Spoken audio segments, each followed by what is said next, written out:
Okay, so this looks like it's set up to go. Okay, I'm talking about dragonflies tonight, as you know, and in case you thought they were anything like butterflies, they really are not. They have 4 wings and they're insects. Actually, they have very similar anatomy to butterflies, just wildly modified for a different mode of life. And when you see a bed of flowers, you think of butterflies. When you see butterflies, you think of a bed of flowers. Dragonflies are, oh, what is this doing this? I hate this. This was a beautiful photo of a mountain lake with a faint image of a dragonfly behind it. And this is what I get when I put it on the computer. Isn't that weird? So forget that. So there was supposed to be a wetland. Basically, there was a beautiful wetland there. And the idea is that when you see a wetland, it's dragonflies you're looking at, okay? Yeah, weird. Dragonflies are insects in the order Odonata, equivalent to the butterfly order Lepidoptera. Because of that, we call them odonates. And I like to use that word because I sort of use that as shorthand for dragonflies plus damselflies. In Britain, damselflies are dragonflies. They don't even have the word damselflies. All odonata are dragonflies. And then there's various groups of damselflies within that. In North America, we very definitely separate them out, both in sort of biology, professional biology, and amateur naturalists usually think of dragonflies and damselflies as rather different creatures. So when I'm talking about both of them, I very often use the term odonates. So there are 2 suborders in this order, very well defined, and that's why they have 2 different common names. The damselflies are the smaller, more slender ones. Their forewings and hind wings are essentially the same, very, very similar. Couldn't really see any difference between them. The eyes are relatively small and well separated by more than their own diameter. And most damselflies perch with their wings closed, not all. Dragonflies, on the other hand, by the way, this means yolk wings. Zygo is yolk wings. The wings sort of fold together in damselflies. Dragonflies, the Anisoptera, this just means unlike wings, have the forewings and the hind wings quite differently shaped. The hind wings are much broader than the forewings. A lot of different aspects of venation in them. Dragonflies generally are larger and more robust, although in fact the odonate with the largest wing spread in the world is a damselfly. And some of the smallest odonates are dragonflies. But anyway, dragonflies generally are larger and more robust, certainly the case in Washington. And the eyes are larger, and they're either touching, in most cases, or at least they're closer together than their own diameter, unlike damselflies. And then, of course, all of our dragonflies perch with their wings open. There are a few tropical dragonflies that actually perch with their wings closed, but they're very much the exception. So if you're going to study dragonflies and learn about them, you really need to start with the larva. Just as in butterflies, the larva plays a very, very important role in the life. It may dominate the life cycle. The larva may take up much of the time, much of the annual life cycle, with the adult only flying for a week, 2 weeks, a month, and the larva being present for the rest of the year. Sometimes the larva takes more than 1 year to grow, and some dragonflies in cold, high latitude rivers and streams, they have been reported taking as long as 8 years to reach the adult stage. In other tropical dragonflies that breed in temporary, very warm, temporary waters, the entire larval growth may happen in less than a month, so tremendous variation there. So the larva is also called nymph or naiad. Many of my colleagues refuse to use the word larva. They say that their dragonflies are so different that we want to call them nymphs. So there's actually a kind of a battle going on in odonatology, whether to use the word larva and nymph, and so both of them are used a lot. Naiad is a word used especially for dragonfly larvae, nymphs, but it's not really used very much. So this is a larva. It's a typical insect. It's got 3 parts: a head, a thorax that bears all the legs, and the abdomen behind that. And one of the most special things about the larva is its rectum. This is what I call the miraculous rectum. There aren't very many organs in animals that serve 3 extremely different functions, very distinct and different functions. And one of these functions is digestion, as you would expect a good rectum to do. It's mostly absorption, actually. A lot of the digestion happens in the foregut, and then as the nutrients come through here, they're absorbed by the intestinal wall or rectum wall. The other thing is respiration. There's a hole right here, the anus, and water can be taken in and out. They can actually compress the abdomen in such a way to pull water in there and push it out again. And so doing that, they're bringing in fresh water. And these are the gills. all these branch structures in this very large chamber are the gills, and so that's where respiration takes place. Oxygen is absorbed through those, carbon dioxide is excreted and pushed out the rear end. Because water can be pushed out the rear end, it can actually be pushed out very rapidly, and it's used then for locomotion. They can squeeze it, squirt water out, and squirt the dragonfly forward in the same time. And if you do any collecting of larval dragonflies, you'll see that with no trouble at all. They often move like that, squirting little jets of water out the rear end. So pretty neat. And the oxygen that's absorbed from the water, taken into the gills, runs through a tracheal system. And so these tubes you see are actually tracheal, so it's very different from a vertebrate where our oxygen and carbon dioxide travel through our blood. In this case, it travels through tubes of air, essentially. It's a gas as it goes through the body, and it goes all through the body. These are the big main tracheae here, but they actually go out the legs, up into the head, up to the eyes, throughout the body, smaller and smaller divisions of those carrying oxygen to different parts of the body for respiration. Butterflies are all vegetarians, pretty much. Dragonflies are emphatically not. There's not a vegetarian among them. All dragonfly larvae are carnivorous.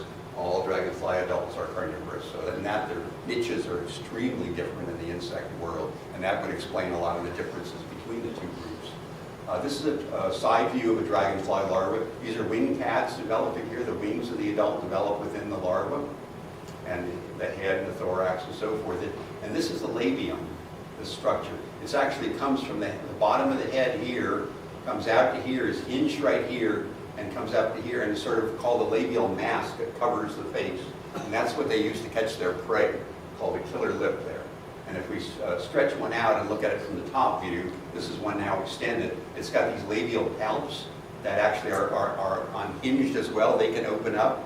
So this sees a prey item, and it shoots that out very, very rapidly, like that, and it's like this, and it catches something, say right in here, and it folds it and brings it back to the mandibles and starts chewing it up. So all these setae, these little hairs, are all to help it hold on to something, grab it, and pull it in. So there's one with the labium stretched out, a totally different kind of larva, but you can see that to be a pretty effective prey catcher there. Shot out, grab, pull back to the mandibles. This is a darner, our big common blue dragonflies all around here in the family, Echinidea darners. They're quite different. The ones that I say, this kind here sits in the mud and basically is a sit and wait predator. And as something comes by, it senses something with its eyes or with its antennae or with its legs. The legs are sticking out to the side, and it turns and orients toward that prey item. And when it gets within range, its eyes can actually fixate it. When it gets to be just the right range, then the labium shoots out, so the prey never knows what hit it. And so lots and lots of sit and wait predators in dragonflies. Perhaps the majority of them are like that. This is a stalking predator. The darners are very different. They actually see their prey at a distance and move toward it, stalk it like a cat stalking a mouse, and eventually can grab it. And they've got a very different sort of labium. This is the underside of a darner. It's flat. It's got palps here that they're not for enfolding. They're really for stabbing and grabbing something and pulling it back. So something like this common green darner can very easily catch a tadpole or a fish with a labium like that. Stalks it, gets close enough, bam. And if you key out dragonfly larvae, you'll see a tremendous variation in the length and size and structure of the labium. Some of the darners have a labium that's really short and fat. Presumably they catch their prey at really close range. Some of them have ones very long and thin. Presumably they catch their prey at a greater range. And we know almost nothing about that. There is so much interesting research to be done with dragonfly larvae yet, just to learn why they vary as they do in simple structure, functional morphology, in other words. Damselfly larvae are quite different. Like the adults, they're smaller, more slender, more delicate. They don't have gills in the rectum, but in fact they have their gills at the rear end. These are external gills, also called lamellae, and respiration is done through them. They've got tracheae running right out into the gills. If they lose their gills, something grabs them and they drop all three gills, they can still live, they can still respire. Apparently they do have some means of respiring in the abdomen, but most of the respiration is done with these gills. They're sort of double function. They're used also for locomotion, just like a fishtail. So here's another kind of damselfly larva from the side. That's how they spread them out when they're getting fresh water pulling oxygen into the body, and they can swim very, very well with those as well. Again, the wing pads on the larva here, when they get to be that large, you know they're in the last stage, or instar it's called. From tiny, tiny things that hatch out of the egg, they undergo about 10 to 12 molds, twice as many as butterflies do at least, and they may develop for quite a long time. And when they get to a certain size, then they stop feeding at some point and they're ready to emerge. We all know butterflies have, in addition to the egg, and I should really have listed the egg here, they have 3 developmental stages: the larva when they feed and grow, the pupa when they are transformed within that to the adult butterfly, and finally the adult. Like these are all stages of monarchs here. Dragonflies are different. They only have 2 stages, a larva or nymph stage and the adult. They don't have the pupal stage.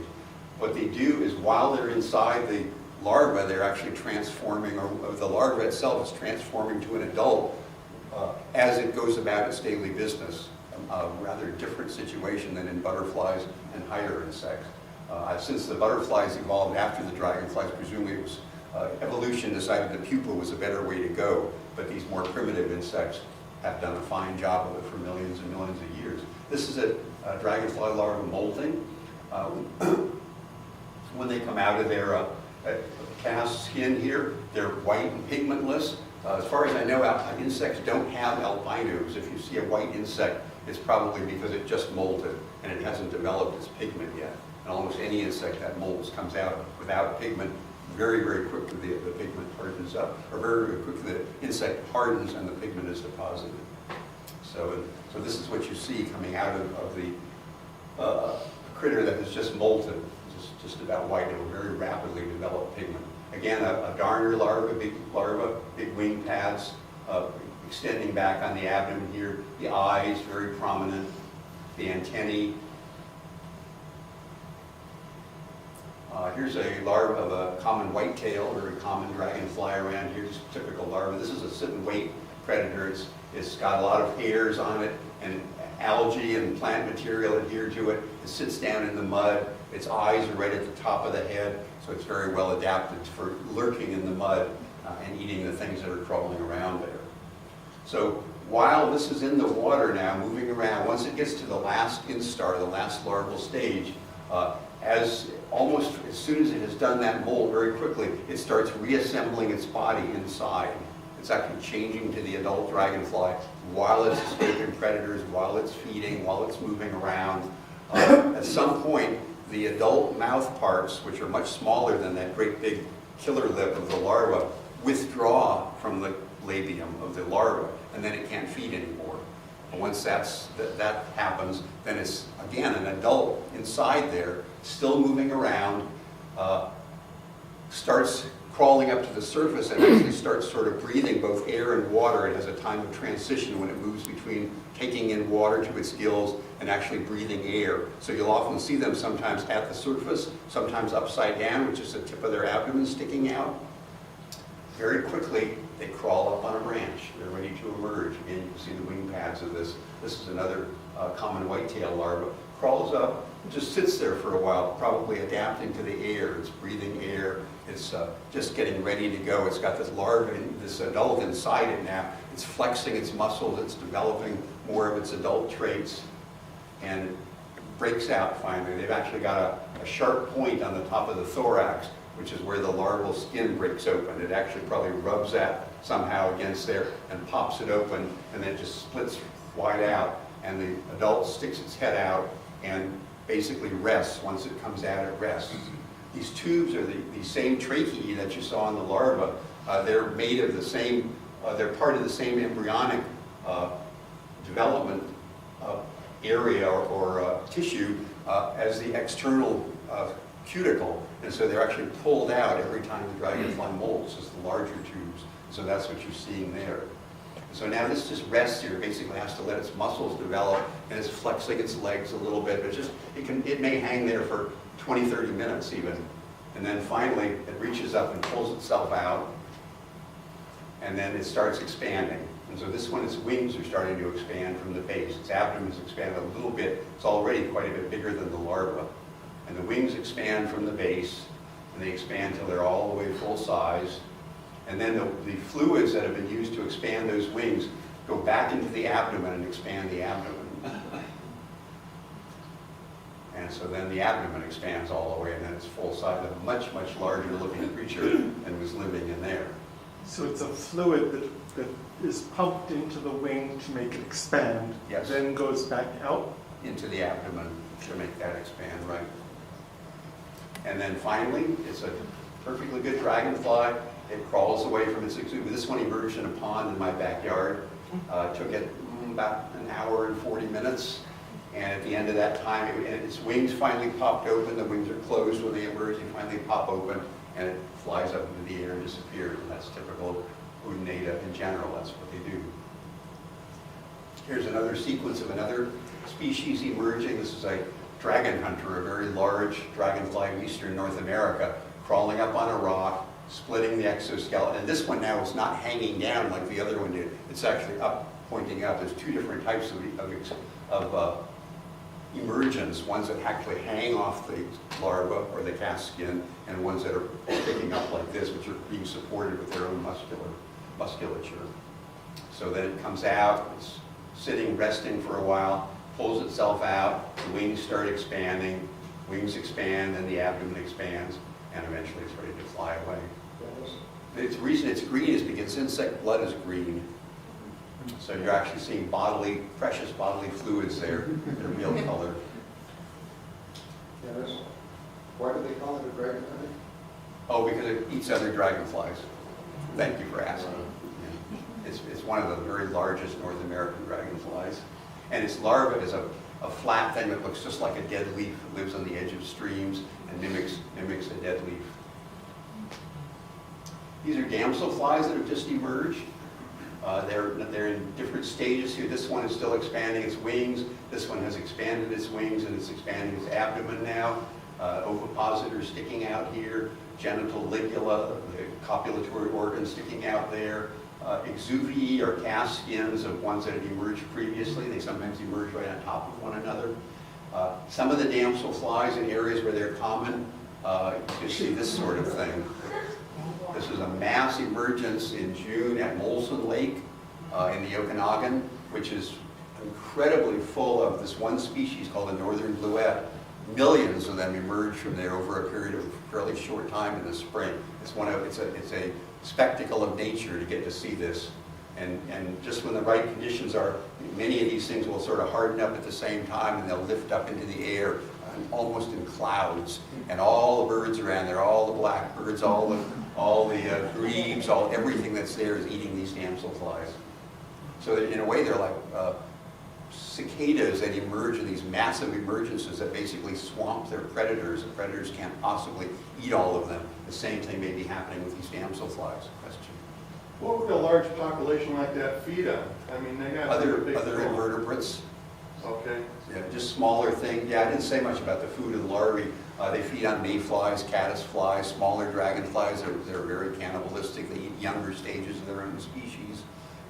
Sometimes, as I say, tadpoles and fish even. But mostly things like mayflies and small crustaceans, daphnia and osteropods and copepods and things like that. Worms. When they've fully expanded, after they've emerged, they're called a teneral. They're soft still, they have almost no pigment, they're dull colored, the wings are shiny, did give away for a teneral, shiny wings, and then they fly away from the water. Well, some of them don't make it. This is a time of very high mortality. They're not very good flyers, they're not very good at escaping from predators. They die by the thousands then. They furnish the main food for red-winged and yellow-headed blackbirds in the Columbia Basin of Washington. These birds actually breed in large numbers in lakes where there are huge populations of damselflies, and that's why they're there, because they feed their young sometimes almost entirely on emerging damselflies and sometimes dragonflies. What's left behind when a dragonfly emerges is the exuvia. People call it cast skin. And these are great because they look, of course, just like the larva. If you can identify a dragonfly from its larva, you can identify it from its exuvia. So people spend a lot of time around the edges of lakes or ponds or on rivers actually collecting these things, taking them back to the lab, and identifying them. So you can have a tremendous record of what it is that lives in that place without even sampling the larvae, without having to get your feet wet or having to go in and disturb the bottom. This is very much non-destructive sampling because the live dragonfly has already left. It's a wonderful way to learn about dragonfly populations. Is there any nutritional value to them, or why would they eat something like that? Not to these at all, no, but to the larvae, yes, lots of nutritional value. Now, the blackbirds are eating either the larva that climbs up or the adult that's emerging from it, not the exuvia though. That's cuticle, it's pretty much dead tissue. But this is a little collection I made at a lake on Orcas Island. 3 blue-eyed darners, a lake darner, and a common green darner. So just in a casual look around this lake, I knew that these 3 species bred in that lake, no doubt about it. And you can distinguish many of them just at a glance sometimes. After they emerge from the water, they matures, and some dragonflies take a long time to mature. Some small damselflies probably mature in 24 hours. They actually become sexually mature very soon after they emerge from the water. Others take a period of days. In the tropics, there are odonates that take 5 to 6 months to mature. They actually emerge in a rainy season and go through the entire next dry season as immatures. They're not fully colored. They're predators. They eat, they sleep, they wander around, but they don't breed. They're not sexually mature. They wait until the next rainy season to become sexually mature. During all that time, they have to warm up. They are ectotherms. They get their heat from the surroundings, just like butterflies and other insects do. And so on a nice and early one morning, a dragonfly will come land on a rock, which reflects the sun back on it and warms it up, and it can become active that way. Thermoregulation, temperature regulation is very important to odonates, just like it is, again, to all insects and amphibians and reptiles and so forth. They have to be warm enough to function. If they're too cool, they can't catch their food, they can't escape predators, they can't mate, they can't do anything. So getting warm is very important to them, and they have a lot of ways to do that, one of which, as I say, is just to sit out in the sun in the morning. This was in Edmonton, Alberta. I was there on the way to the Arctic one summer in early June, and we walked into an aspen woodland and found these thousands of white-faced dragonflies, boreal whitefaces, and they were just all over everywhere. And I was photographing them. They were sitting on the sunny side of aspen trees, warming up in the early morning. I didn't realize that so many of them were landing on my back, but I'm glad my friend who I was with took a picture of it. But then they can get too hot too. On a nice sunny day in the tropics or even in eastern Washington when the temperature is 100 degrees Fahrenheit, a dragonfly may point its abdomen directly toward the sun at midday to take the least amount of solar radiation. This is called obelisking. It's like an obelisk, like the Washington Monument or something. And some dragonflies don't do that. Instead, they droop the abdomen down with the same effect, basically presenting the least amount of their body to the sunlight. So you get perpendicular to the sun in the morning and parallel to the sun rays at midday. And they're very good at orienting to accomplish that. Dragonflies have superb vision, probably the best vision of any insects. Each of these compound eyes of this green darner has about 20,000 ommatidia and 20,000 simple eyes. Each of those simple eyes picks up images. So the insects are very good at seeing movement because each of those eyes has its own little optic nerve coming from it, and stimulating one of those stimulates it. And so something when passes across that, like a prey insect flying over, another dragonfly flying over, is really doing a lot of stimulating a lot of nerves. And so they're very, very good at seeing movement because of this mosaic vision.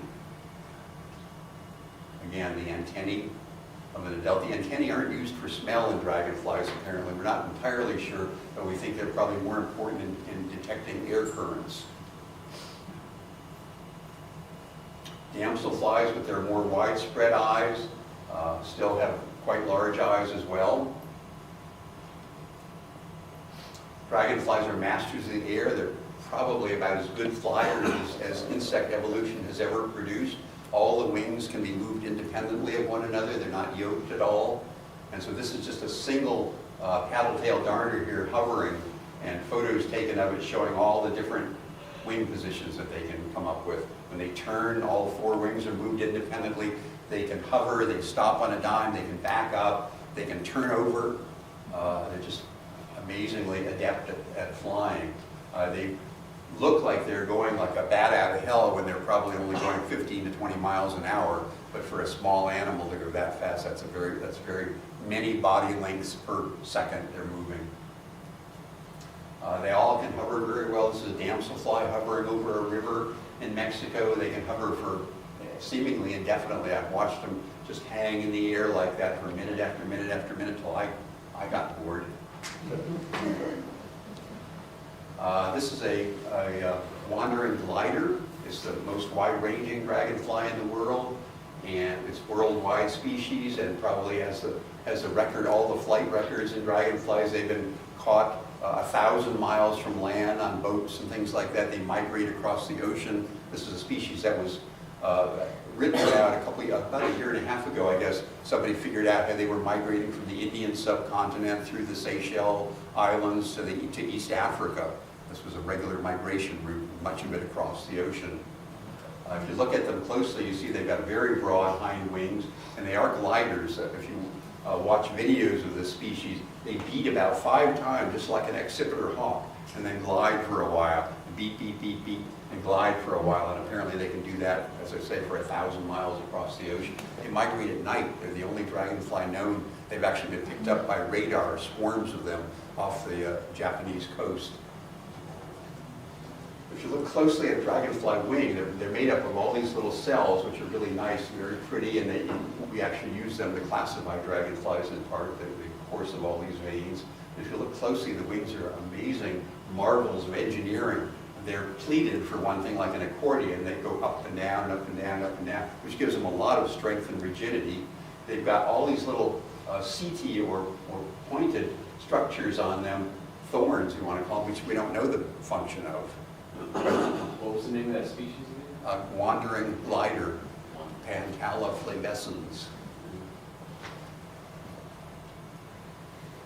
They're all predators, as I said, not a vegetarian among them. This is a damselfly chewing up a little leafhopper.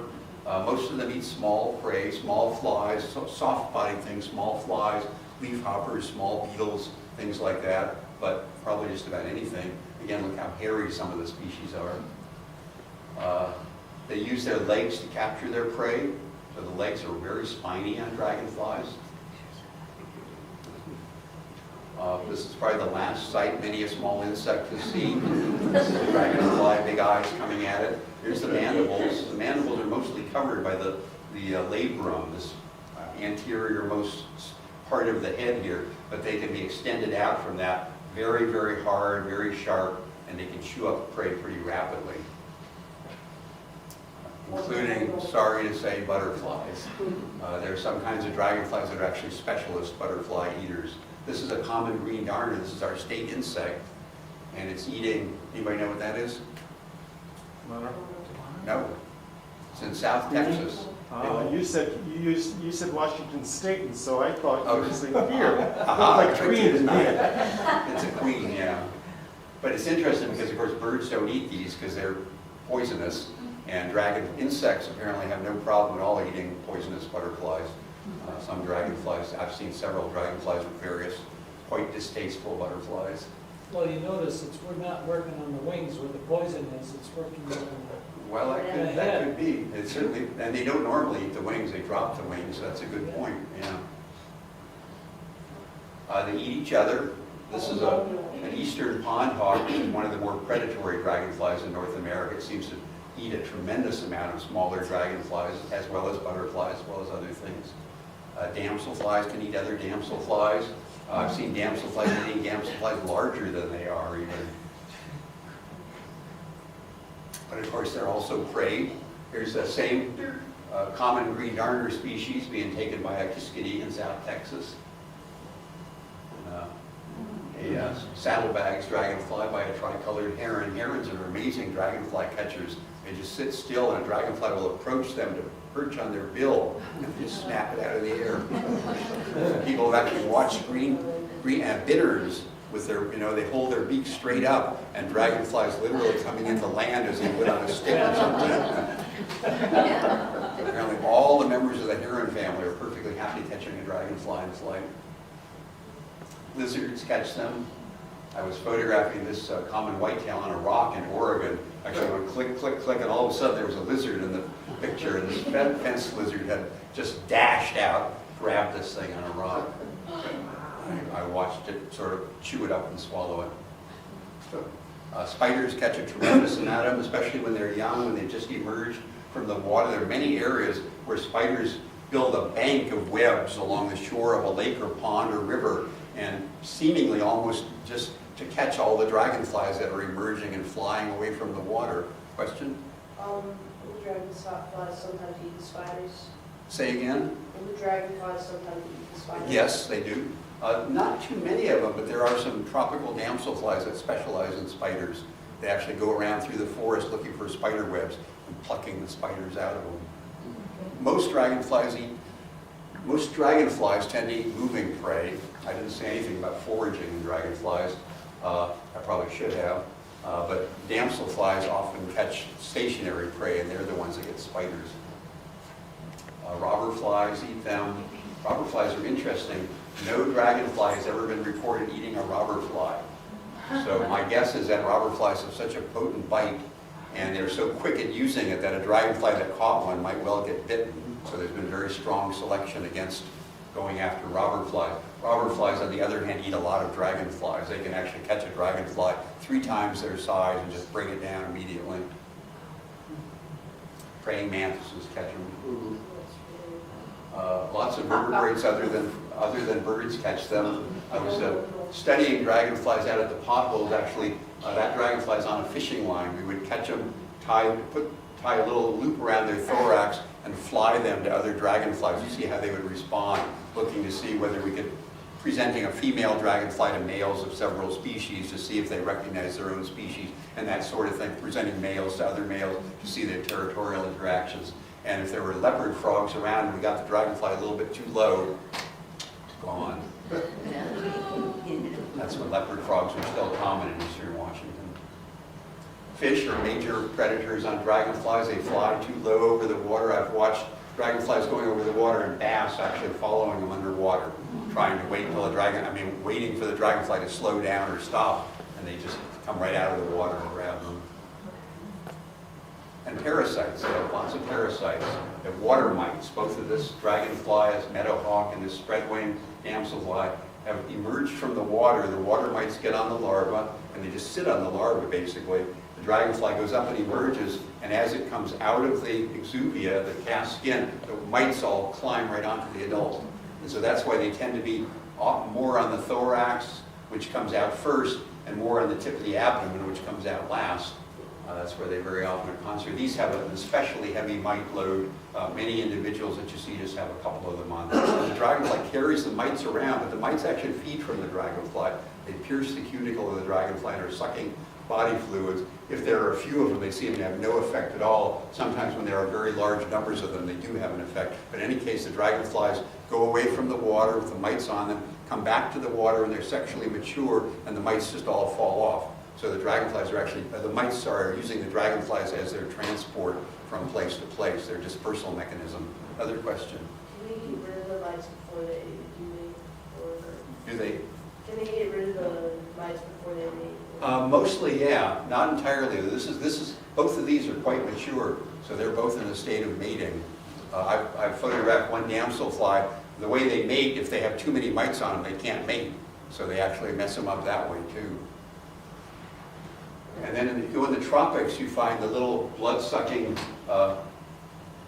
sandflies, ceratopogonid flies, just like no-see-ums and sandflies, actually get on the basal wing veins of dragonflies that have blood on it in them. The rest of the wing is dead tissue, but the basal veins still have some blood, and these little tiny, tiny flies get on there and suck that blood. It's very common to see that in the tropics. This particular one had eight flies on it.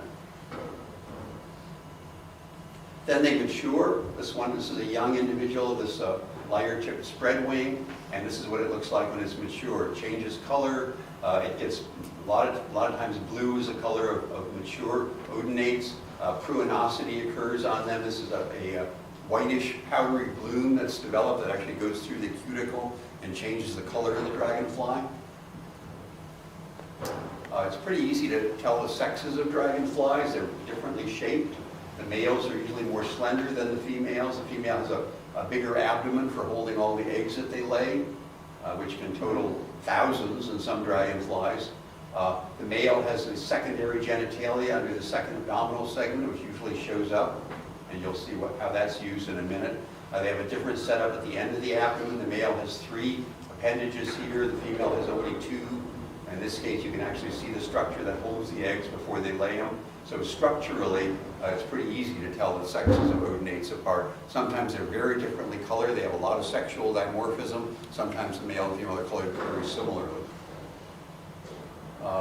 Many species are territorial. In that way, they're very much like birds. The males actually defend the territory. A male dragonfly might have a territory almost as big as this room. It was a large species. And any other male that came into that territory would chase it away. And just like in birds, usually the owner of the territory sort of tends to win the battles. And the reason for this is purely for access to females. A robin defends a territory to not only have a mate, but to raise its young and have enough food around it so that it can do that successfully. Dragonflies usually don't defend territories for food. The males defend them so that if a female comes there, it will be the only male there, and it will be able to mate with her. Question? Will they defend against males that are not conspecific? Uh, Do they drive everybody off, or can they tell? If they look similar enough, they make a mistake. If they look very different, they don't. Yeah, so they often chase similar looking dragonflies, even if they're not the same species. So they're not perfect by any means. Here's 3 male common whitetails, actually all of which had territories in this area. One of them mated with this female, which is laying eggs, and they're chasing each other around constantly to try to get rid of the other males so they'd have, again, sole access to the female. So the larvae live in the water. Females come to the water to lay eggs. They go to some optimal place where presumably they are programmed to know where to lay their eggs because that's a good habitat for their larvae. The males come to the water because that's where the females are going to be. Females come to the water only for mating and egg laying. The males basically have to stay there all the time if they want to mate. And so what you see when you go to a pond is basically lots and lots of male odonates. You may not see any females at all unless one pair happens to be mating or something's going on like that. Many dragonflies are not territorial, but basically just cruise around all the time. This is a darner, I guess a lake darner, just cruising around looking for females. Again, the only reason it's at the water is to look for females to mate. The mating imperative is very strong in dragonflies. Damselflies are mostly not territorial. Some species are, but most of the ones we see here are not. They basically just come to the water, males looking for females. In this case, there's mostly males, but see there's a few of these that are actually already paired up. And they can be incredibly abundant in very, very high densities in places. These are bluettes. Question? How clean does the water have to be for them to use it for breeding? Clean in the sense of not muddy. For some species, yeah. For some species, they couldn't care less. They thrive in horrible-looking muddy places, but that's just normal mud. Polluted is another story. Pollution affects a lot of the species. So again, if you're talking about clear versus muddy water, a lot of them can live in muddy water. But pollution, no. Question? Mating strategy for the damselflies, do the males gather and sort of just hang around, and then the females visit that pile of males? Come in and get grabbed. Basically, a female coming across the water here would just be assaulted by males. So they come out because they want to get laid, and Or that's mated, basically we it. say. So it's female chase, yeah. Now, the eggs are what want to get laid. Very good. So this is what happens. The male grabs the female, in this case by the prothorax and the thorax here. And his appendages at the end of his abdomen fit very nicely in there. And if they don't fit, he won't drop her. If they fit but you don't feel right to her, she will not mate. So it's a sort of a lock and key. It's both a tactile and an actual mechanical situation where the male has to be able to grab the female. So these two parts have to be able to fit together, and it has to feel right to the female or she will not mate. And in the case of mating, he grabs her, but they're not yet mating. Now his next step is to actually fill his genitalia on the second abdominal segment with sperm. He waits apparently to have the freshest sperm possible, so he does it after he's actually grabbed the female. So that's what this male is doing now. You see that structure here, the actual penis or genital ligula is actually protruding a little bit more than you would usually see. And as soon as he then does this, he's filling it with sperm. And then the next thing, he releases that, and the next thing, the female swings her abdomen up and contacts him in that spot. So this is the so-called wheel position, or I like to call it the heart position. And now they are copulating, and now sperm is being transferred. The neat thing about odonates is that, and this was actually first discovered in damselflies, that when the male inserts his copulatory organ in the female's seminal receptacle or vagina, he actually scoops out any sperm that's already in there and gets rid of it and substitutes his own for it. This is called sperm displacement, and it seems to be almost universal in odonates. When they mate, the male has some adaptation, some fancy hook or projection on his penis, and he can actually scoop out the sperm that's there and get rid of it and deposit his own. And that was first found in damselflies, and now it's been found to be the case in many, many kinds of animals. The same sort of thing happens. You mentioned a lock and key thing. That was for species, to recognize species? Yes, for reproductive isolation. This dragonfly, this is something you very rarely see. This dragonfly is doing the same thing. It's filling its copulatory organ with sperm. Dragonflies do it before they mate. Damselflies do it after they've actually hooked up with the female. But this is what you would see. I've only seen this a couple times in my life.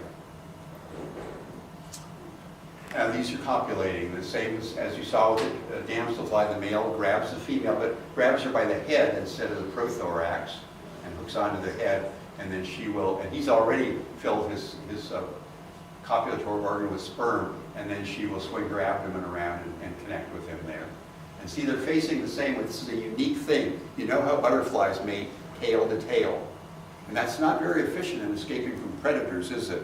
Which way do we fly? You know, who leads the way? It must be awkward if one of them flying backward. Dragonflies live out in the open. Much of their life is really out in the open. They're over the water. They're very vulnerable to predation by birds especially. And so being able to escape predation has been a very strong selective pressure, which has led to this, still not entirely understood how this evolved, but this very special wheel mating position where in fact as they fly they're both facing the same way. And I've tried to catch many, many mating pairs in my life, and they are just about as hard to catch as single individuals. They're very, very adept at flying. They're both facing exactly the same way when they fly. To give you a little bit better idea how they're hooked up, these are green darners here. The inferior appendage of the male is on top of the female's head, and it's actually got little teeth in the corner, so they're actually pressing into the eyes of the female. And you can actually catch a female darner and look at her eyes and see if she's mated. You can actually see two little dimples in that spot where the male has been holding on to her, which is really a neat thing to be able to see. And then the much longer superior appendages, or cerci, are holding onto the back of her head there. They stay together like this. Sometimes these are damselflies that stay in what we call in tandem, and they move around the environment looking for places to lay eggs. And the reason the male stays hooked onto the female is because then no other male can mate with her. And so it's to his advantage to just stay hooked up, and that's what they do, many of the damselflies, for long periods of time. They fly very well like that, they hover very well like that, and then they finally come and lay their eggs like that. Again, the female's laying the egg, she's already been fertilized, the male's just holding on to her, keeping other males from mating with her. You said long periods of time. What do you mean? How Hours. long? Hours. Yeah, not days, but hours. Thank you. Sometimes there are especially good oviposition substrates, like this floating plate algae in this river, and so all the damselflies in the area are attracted to it. They're actually attracted to one another because if a couple of damselflies are already laying their eggs here, that means there's no predators there, nothing has eaten them yet, so that's a safe place to come and lay your eggs, and they do. In a river where the current is moving a lot of things around, it probably doesn't matter if hundreds of eggs are laid in the same place here, because when the larvae hatch out of them, they'll probably drift downriver and so forth anyway. So it's not as if they have this intense competition of larvae just because they're all laying their eggs in the same place. 3 different species of damselflies here on a river in Ohio. Plenty of them also oviposit by themselves. These can actually split up, and sometimes they do, and the female just goes on and lays the eggs by herself. Other times in this species, a kind of fork-tail, they never do it in tandem. The female separates from the male and just lays eggs on her own.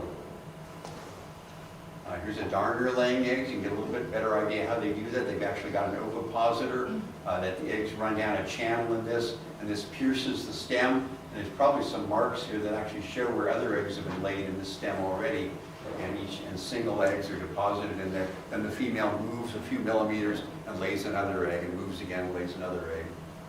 So they're laying it inside the leaf then? Inside the plant tissue, yeah. These are called endophytic ovipositors. All damselflies, all darners, and several other families have a very well-developed ovipositor, and they lay their eggs in the plant tissue, or sometimes in rotten logs, sometimes in mud. Many of the other dragonflies, including all the skimmer family and some others as well as clubtail, don't do that. They're exophytic ovipositors. They lay their eggs outside plants, just in the water. This female is building up an egg ball. She's got special anatomy at the end of the abdomen for holding on to those eggs as they come out. And they come out sort of little by little, but they collect in this ball. And when enough of them comes, she then flies to the water, taps her abdomen in the water, and drops the eggs. Here's a female blue dasher hovering over a pond. She's ready to lay her eggs, and she just dips into the water there under the duckweed and drops a few eggs. Sometimes they lay a single egg, or usually it's a clump, a bunch of eggs, and then they'll move on and lay another bunch. They can do that singly, probably the case for most dragonflies, or in tandem. Some dragonflies stay in tandem, like all of the meadowhawks we have here in Washington, and fly around the same way. The male is protecting the female. She's not going to get mated by anybody else. And they'll hover over one spot, and the male in this case actually is deciding where they lay their eggs.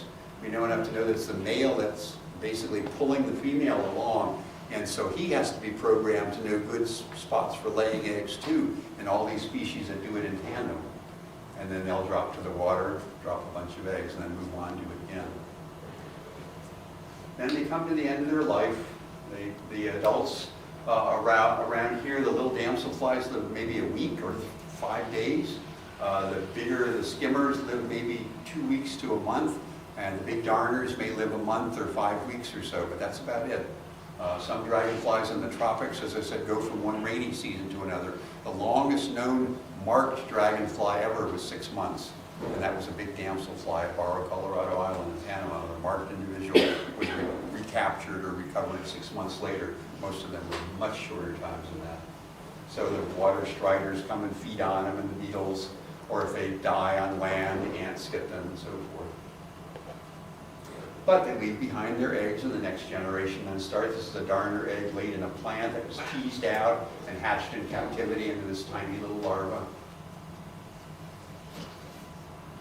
So dragonflies vary, so that's sort of the life history of a dragonfly. Dragonflies vary in size. I caught these two at the same lake in Australia. One of the largest dragonflies in the world, one of the smallest. Gives you some idea of size range there. Damselflies can be larger than dragonflies. This is a Costa Rican scene here with a rather small dragonfly and a rather large damselfly just perching on the same place. But again, mostly it's the dragonflies that are bigger. Dragonflies vary tremendously in shape. This is a broad-bodied chaser from Europe, a common dragonfly in Europe, one of the broadest bodies of the skimmer family. This is in the same family, a dragonfly from Southeast Asia that feeds at dusk and roosts in the rainforest in the daytime. Probably looks like a vine hanging down, very, very hard to see by any potential predator.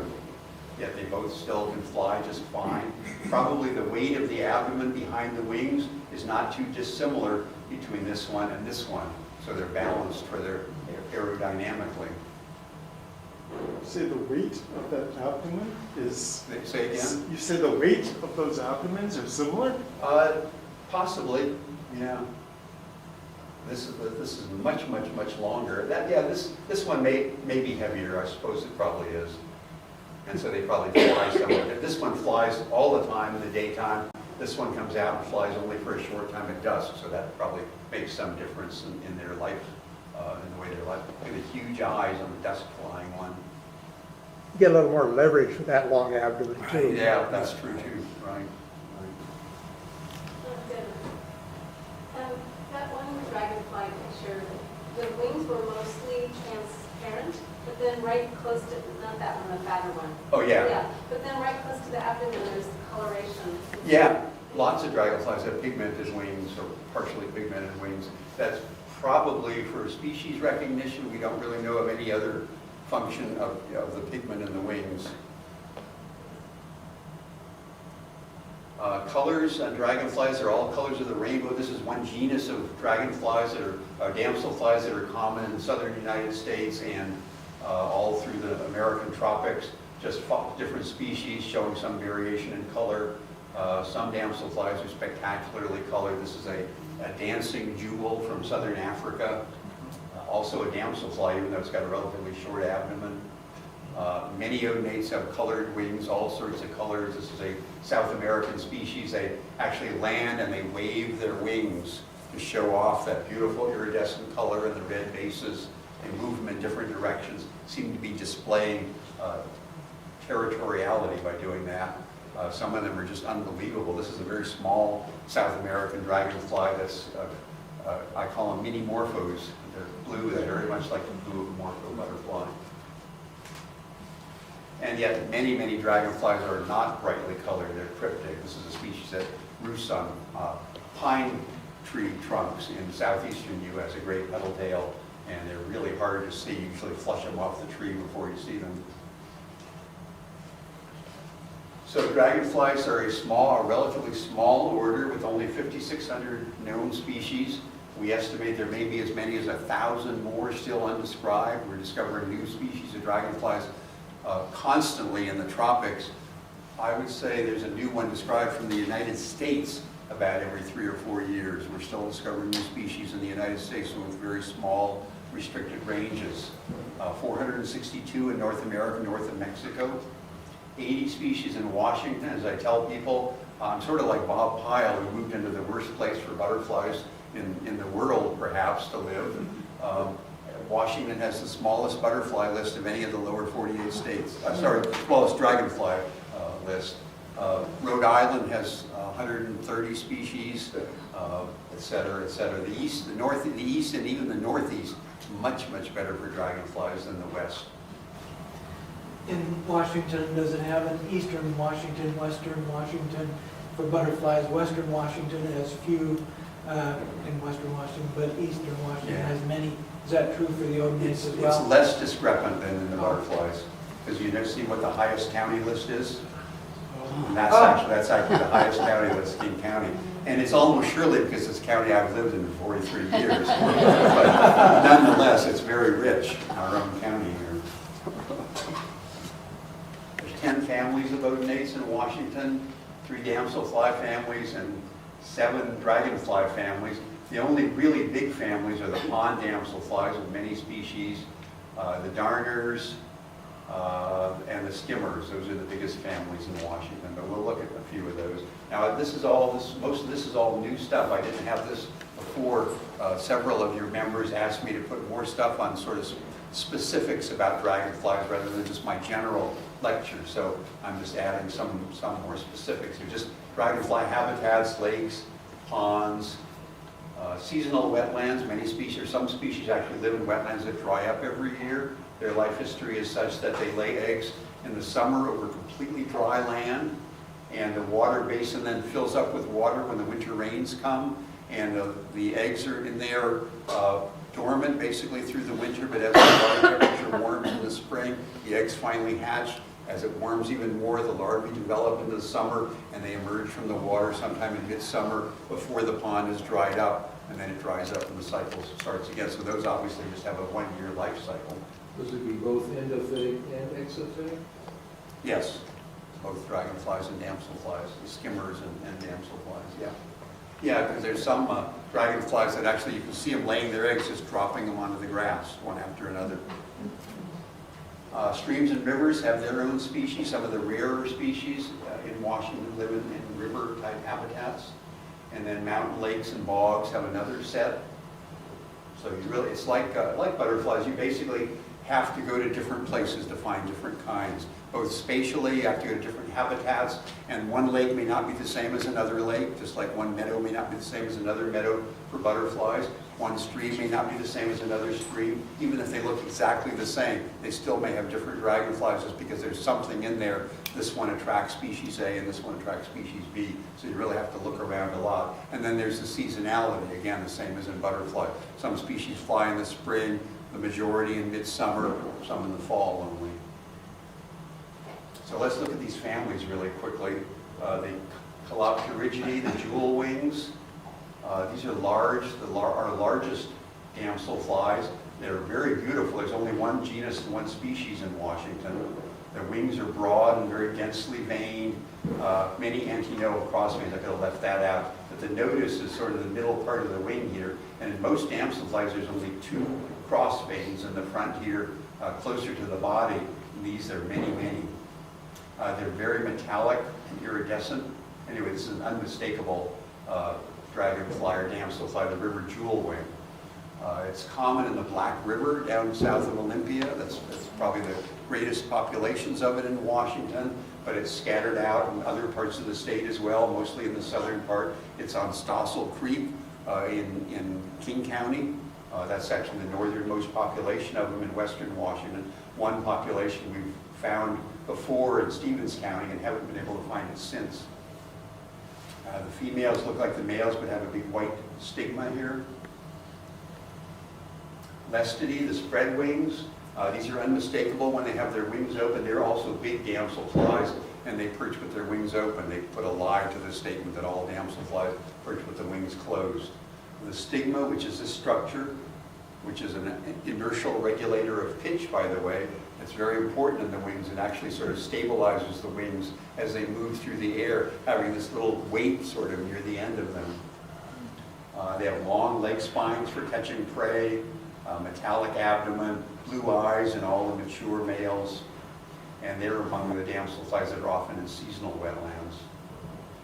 And just a couple of species of them. The spotted spreadwing is probably the most common species of the family.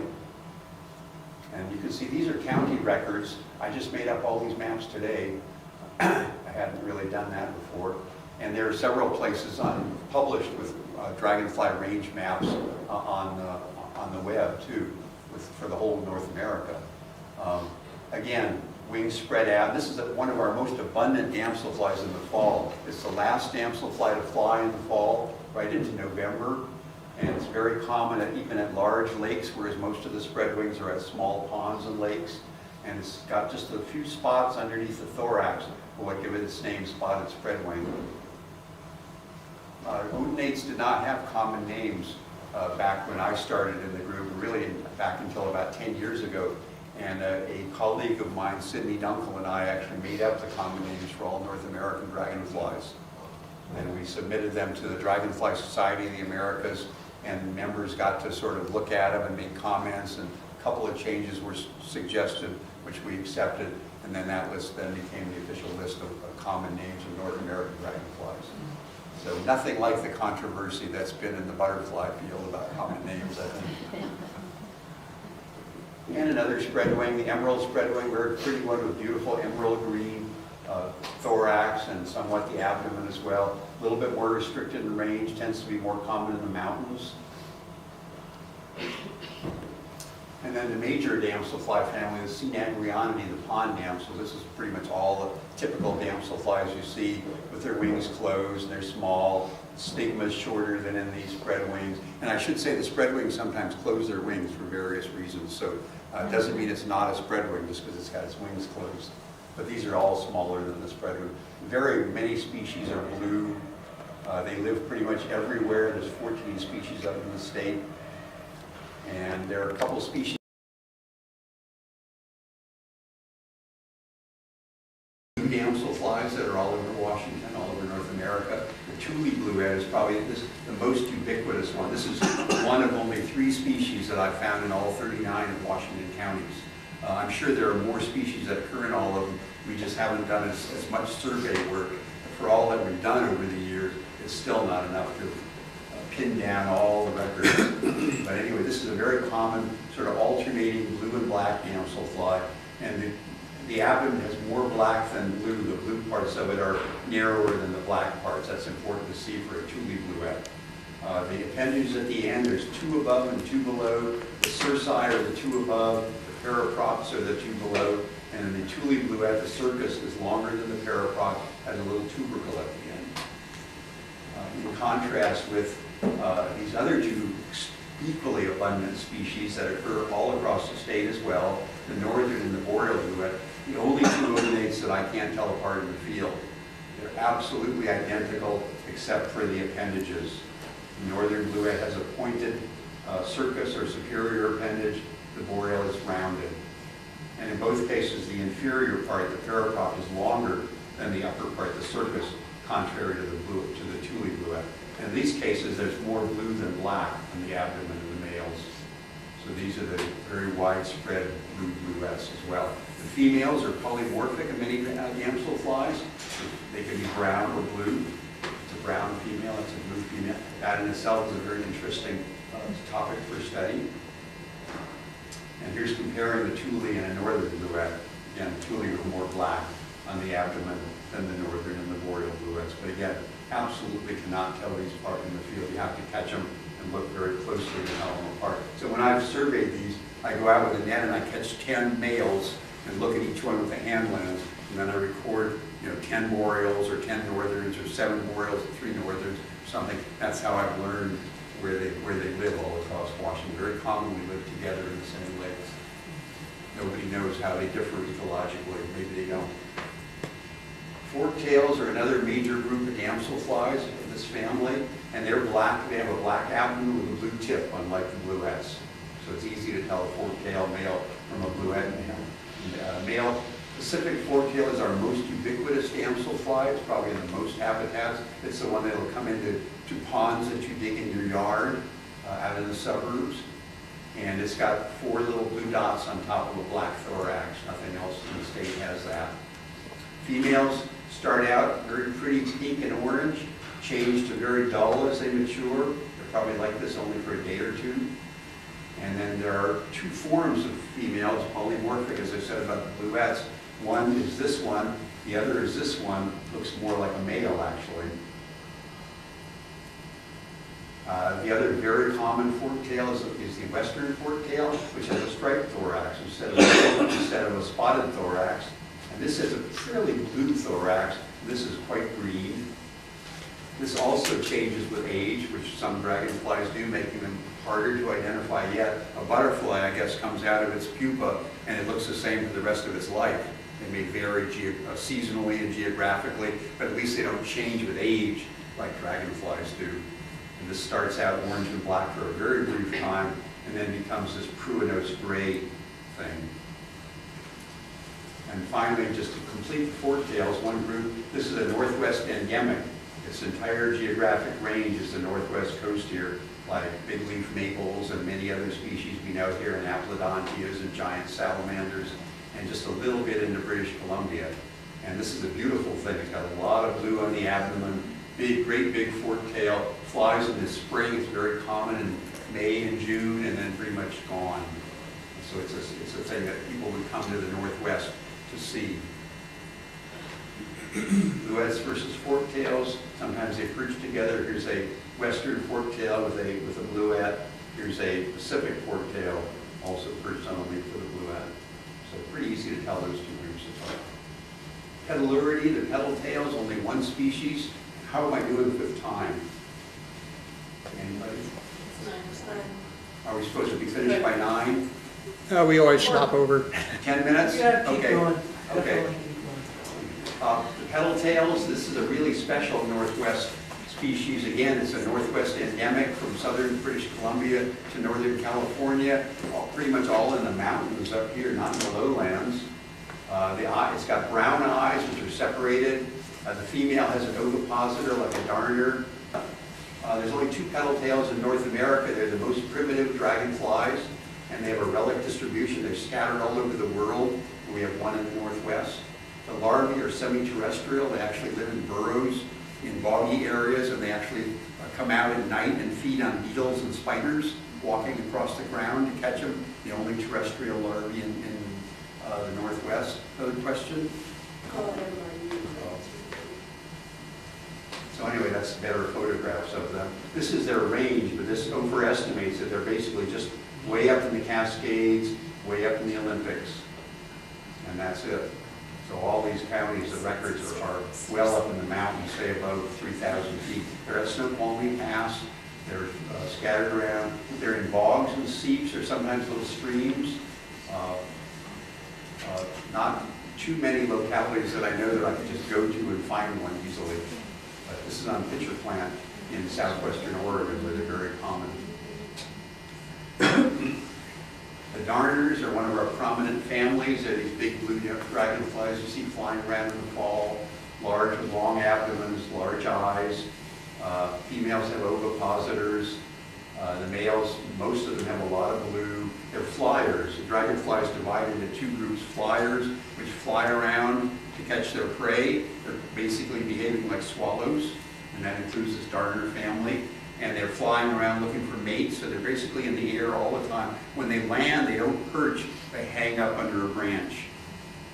So and when they hang up, they're pretty much, I mean, they can see you coming and they'll fly away, but they're not doing anything. They're not looking for mates, they're not looking for food, they're basically just resting. When they want to go out and look for food, look for mates, they start flying around again. The other kind are perchers. They're the ones that you see perching horizontally on branches and on the ground. They're actually looking around for things. They're living their active life while they're perching. So it's this really strong dichotomy. All dragonflies are either flyers or perchers. So they're hunting while perching, they're looking for food. The dragonflies that are perched, that are perchers, behave like flycatchers in the bird world. They're actually, if you watch them, you see their eyes turn their head, turning around, looking all over. They see something, zip, out, catch it. There are two genera of these darners here. Again, there's a lot of detail. But one of the things you look at are the appendages of the males. Simple appendages, big paddle-shaped thing, or forked in the case of one species. And there's 11 of these in Washington, so it's one of our identification problems. One of the groups that you think, oh, they're all the same, these big blue things. In fact, there's 11 different kinds. And I'm just putting a couple of them in here. The variable darner is a very common one with simple appendages. It's got the narrowest thoracic stripes of any of them. In fact, even broken up into spots in some populations. And there's a lot of maps that I have that look something like this. It just means it hasn't been found in these counties, probably. But it may be absent from these counties because it's more of a thing that lives in wooded areas or maybe higher up in the mountains in some cases. Although it's certainly known from Grant and Lincoln County, so those are not very wooded and fairly low. But anyway, I've never found it in this bunch of counties. So there's still a lot to be done in Washington. If somebody wants to go live in Franklin County, they're out in the middle of the wheat fields, you probably find some new county records of dragonflies. Paddle-tail darner is probably our most common darner in the fall. It's the one that's around from July right on into early November. And basically you see them everywhere, flying around, feeding, flying along the edges of lakes and ponds. It's one of the ones with the paddle-shaped appendages, although there's 3 species in Washington with that shape. Pretty much everywhere, I'm sure it occurs in all these counties. I just haven't found even Wagar, and haven't found them there. And it's look-alike the shadow darner, which is basically flies at the same time, the same habitats. You see them both flying together on the ponds in Magnuson Park, which, by the way, is the best locality for dragonflies in the Seattle area, at least west of Lake Washington. And they're very similar, except this just one has smaller blue spots, so it looks much darker when it flies by. And there's the difference. The paddle tail has more blue. It's got the last segment of the abdomen with a blue spot, and the shadow darner, that's black. The paddle tail has brown under the abdomen. The shadow darner has blue spots under the abdomen. So in the hand, they're very easy to tell. If you see them fairly well, you can sometimes see this, and this one just has less blue generally when they fly by. But they're found in very, very many areas. So do you just net them to catch them? Yeah, the best way probably to learn to identify dragonflies is to net them, have them in the hand, figure out what they are, let them go if you want, or take them as a specimen if you want, and then you'll know better next time. If you only see them flying by, they're not so easy to identify, depending on the group and so forth, especially these big blue guys. But sometimes you see them hanging up too. And as I tell people, one good way to learn dragonflies is to photograph them. Just basically take a lot of pictures of them and then take your photographs back and look in the guidebooks to see if you can identify from the photo. And you can in many cases. This is our common early spring dragonfly. This is the one, if you see a blue dragonfly flying around sort of at the end of April, it's California darner, and huzzah, the dragonfly season has started again. Much later than butterfly season. We just get nothing until about the last week or so of April, and then just a couple of species appear. It's a genus name change there? That used to be Eschina, and now it's Ryan Eschina. It's a tropical group basically that's quite different from the northern Eschinas and has several structural differences. They behave the same, they look the same. This is the smallest of our darners. And then the other extremely common darner here, easily identified by its bright sky blue eyes, or the blue-eyed darner. This was a darner that was called domestic by one of the early students of dragonflies that lived in Washington. Actually, the only student of dragonflies that ever lived here besides me. And he was here 100 years ago. And this was a dragonfly that flew all around the farms and pretty much all the towns. And now it's the dragonfly. If you are walking down the street in Seattle and you see one of these blue darners cruising by you on a city street, it's probably a blue-eyed darner. They're just everywhere. And they have the fork-shaped appendages, and they have bright sky blue eyes. What are the green counties on the map? Site records only. Yeah, this is a map that we had posted. This is maps that Dave Nunnally actually made up back in the days when he was interested in dragonflies. And these were posted online for a long, long time. But now there's a website called Odonata Central, which actually has all the dragonfly ranges plotted, and they're being added to constantly. So I pretty much gave up these maps, and now people look at this Odonata Central website. But this was all there was, and we just had them for the western United States. This was all there was for a number of years, the dragonfly ranges online, and we were adding to it constantly. And I didn't get around to replacing these maps with the new ones that I was working on today.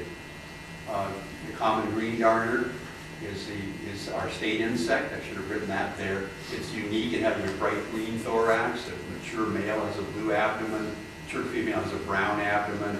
The young individuals have brown eyes. And it's a migrant. The adults come up here usually in May, and here from the south. We don't know where they're coming from, but there's a big program started called the Migratory Dragonfly Partnership. I should have written something about that. That's just starting now. I'm heavily involved in that. We're actually trying to study dragonfly migration in North America. We're turning it into a citizen science project, just as it's been done with monarchs and birds. So stay tuned. There'll be a lot more publicity for that coming along. And this was one of the focal species. And this is the only large dragonfly that oviposits in tandem. You see pairs of these great big dragonflies flying around like this. That's very, very beautiful. It's not as common as all those blue darners, but locally common. Magnuson Park is a great place to see a lot of them. Clubtails, these are among the rarer dragonflies of Washington. They live in streams and rivers. They have small eyes that are separated. They very often have a club tip to the abdomen. They're very brightly patterned like this one. This is a special dragonfly to me because it's one I described. So it's the only new species discovered in Washington for about the last 100 years. Who described it? I did. Not common in Oregon? It's more common in Oregon. It's on a couple of rivers in Oregon, the John Day and the Malheur River, and otherwise it's only known from the Yakima River in Washington. And if you go to the Yakima Horn, on the Yakima River, that is there in July, and there's several other rare club-tailed dragonflies there in August. It's a really good place to see them and photograph them, catch them if you want. So this is one of the rarest dragonflies in North America, because it's known only from 3 small river systems. And there's another species of clubtail. This is a western Washington species, quite common on Rock Creek down in Klickitat County, common on a few streams elsewhere here, common on Stossel Creek in King County along with those river jewel wings. Dave Nunnally, again, explorer that he is, discovered Langendorfer Lake and Stossel Creek, a complex of wetlands out east of Carnation that are really fabulous for odonates. Both the stream and the small lake itself are among the best locations for dragonflies in Washington. A single species of spiketail, a very beautiful dragonfly that lives mostly in the parts of the Cascades. The males are sort of a combination of flyers and perchers. They feed in flight, but then they come in and perch right out in the open, where they're very easy to photograph. One of our tamest large dragonflies. The eyes are just barely touching and they're blue. The females have this long ovipositor that they push eggs into the mud and streams with, why they're called spiketails. And very, very local, very poorly known. Again, small populations of them on Stossel Creek in King County here. And another very small family with one species only here, the river cruisers. The only dragonflies that have just a single stripe on the side of the thorax. Most of those with stripes have two stripes.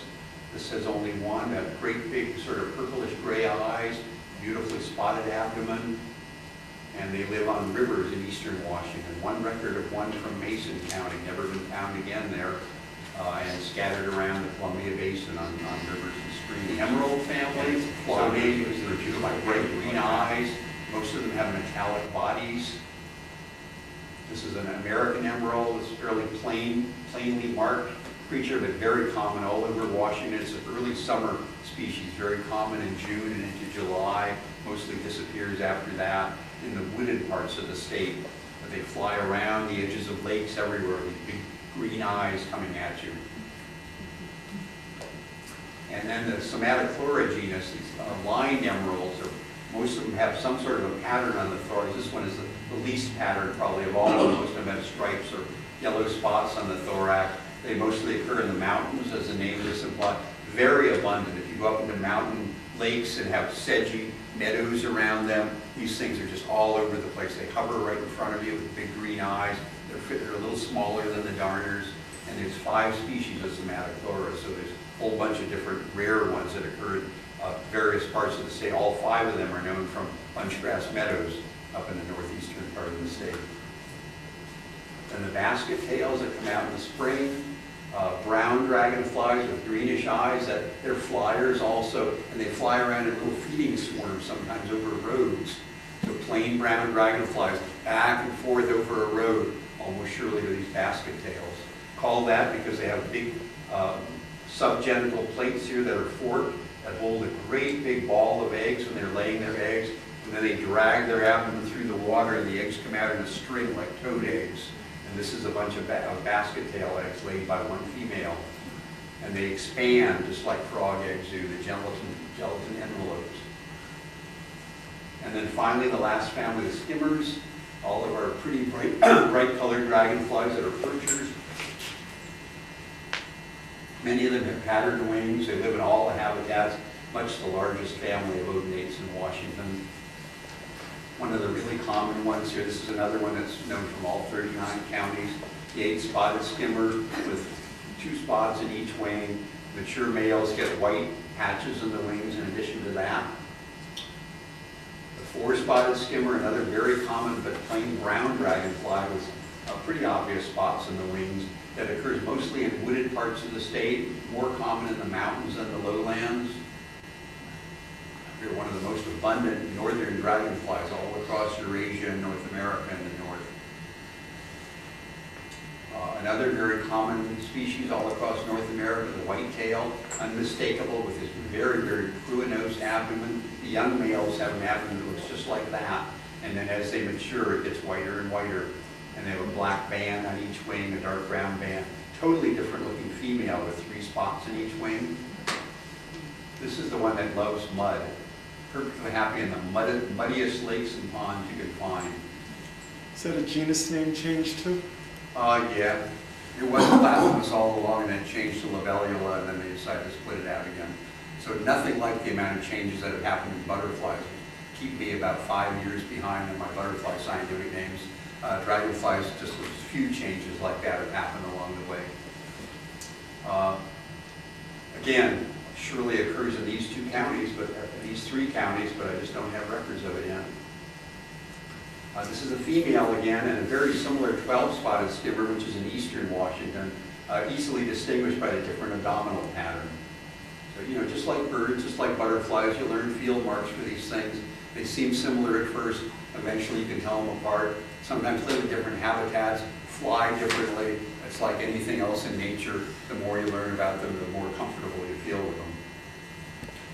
Another member of the same group with the skimmers and the white-tailed chalk-fronted corporal. This is another northern dragonfly. Lives around wooded lakes, very commonly boggy lakes, and very common in the northeast, very common in the northwest. We've never found it in Okanagan County, which is the weirdest thing, because in fact, as Richard said about Okanagan County, that's probably the richest county in Washington for dragonflies too. There are more species known from King, but I think probably Okanagan has more species. But for some reason, this very abundant species we have never been able to find there. So that could be the holy grail of dragonfly hunting, is find a chalk-fronted corporal. Unmistakable dark dragonfly with pruinose white thorax and abdomen base. And they perch on the ground very, very commonly. The white faces are small dragonflies, black, pure white faces. 5 species of those in Washington. And this is a very common one all over the state. It's an early spring species. Another one with red, all the other species have red spotted abdomens, like this Hudsonian whiteface, very abundant in mountain bogs and lakes. And the meadowhawks, these little red dragonflies that you see all over the place, 10 species of them in Washington, 9 of them are red, 1 is black. Some of them can only be ID'd in the hand, especially the females. They're the only dragonflies here that oviposit in tandem in flight. This is our other migrant dragonfly, the variegated meadowhawk. This dragonfly has been seen by the thousands in San Juan Island, in the Cascades, and on the outer coast in fall migration. In August, sometimes there are clouds of these moving down the coast. You never see anything like that in the spring. They just sort of appear suddenly in the spring. But in the fall, very, very large numbers of the ones that come in the spring lay their eggs, their larvae develop during the summer. They emerge in August mostly and fly south. We're also studying this species along with the common green yarner. But all sort of dull red with 2 yellow spots, and the females are more brightly colored. This is one of the commonest dragonflies in western Washington, the cardinal meadowhawk. This is a brilliant red dragonfly you see in the spring and summer all over the place.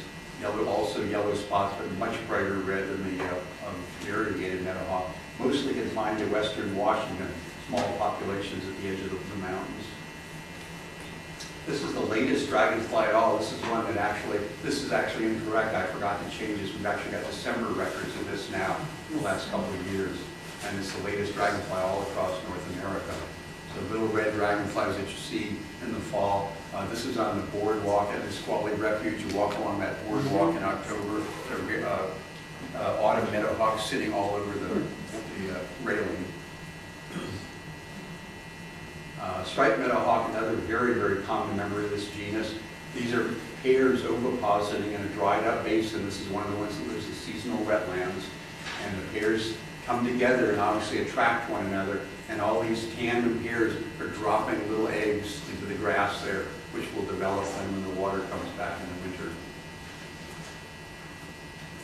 2 blue dragon, we're almost finished. 2 blue dragonflies, the western pondhawk, which has a green female, the only green skimmer in Washington, and a bright blue pruinose male. The male starts out just like that, and as it matures, it develops this blue pruinosity, this powdery blue from prunus, the genus of plums. It's the same sort of idea as plums have on them. It's a ground percher, somewhat similar as the blue dasher, not quite as blue, but has bright green eyes and a white face. This has dark green eyes and a green face, and very different females. And again, this just shows you ontogenetic change.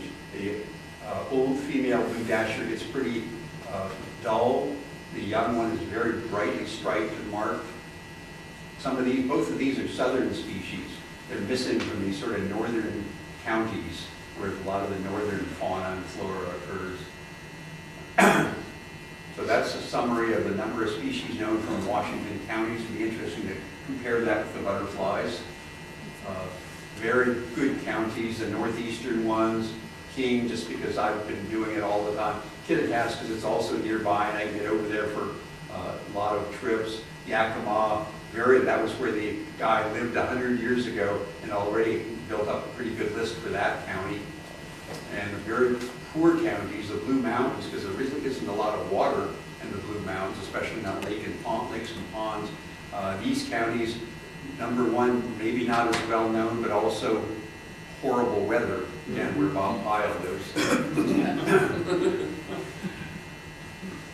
And these are the flight seasons for damselflies and then dragonflies on top of them. And you can see, if you want to see the maximum number of species, right around the end of July into August. So a pretty long time in the midsummer when many of the dragons, remember there's only 80 species, so the vast majority of them are around in midsummer. And they're really, they go up sharply and they drop off sharply, more seasonal even than the butterflies. And 2 resources for Washington dragonflies. I know the author of both of them. I recommend them. This one is you get from Seattle Audubon Society for $7. This one from Princeton University Press for $30. But in fact, you can get it from Amazon.com for $20, which is amazing to me. But this is the Dragonflies Light, and this is Dragonflies Heavy. Just the last finishing up, we built our own habitat for dragonflies in our yard. Built it up with the butyl liner. Hadn't even had a chance to cut the liner off. Went to the nursery, got some aquatic plants, and while we were filling it with water with the hose, this isn't a pair, but a pair of cardinal meadowhawks came and started laying eggs in the pond. We had a need done for everything. And then this is after some year, we discovered that the raccoons loved the pond. We had to put an electric fence around it, sadly, because they were just digging it up completely. But there are paddle-tailed darners hovering over it in the summer and damselflies living in it. Fun. Catching them is a sport of kings, harder than butterflies. Unlike butterflies, which you can put on your nose and not worry about a little piece of your nose being taken off, this is a predator. Remember that? So it's adds a little bit more excitement when you've got a dragonfly.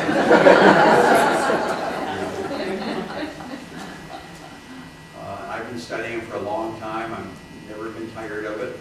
I have a collection of 60,000 of them in my dragonfly room in my basement.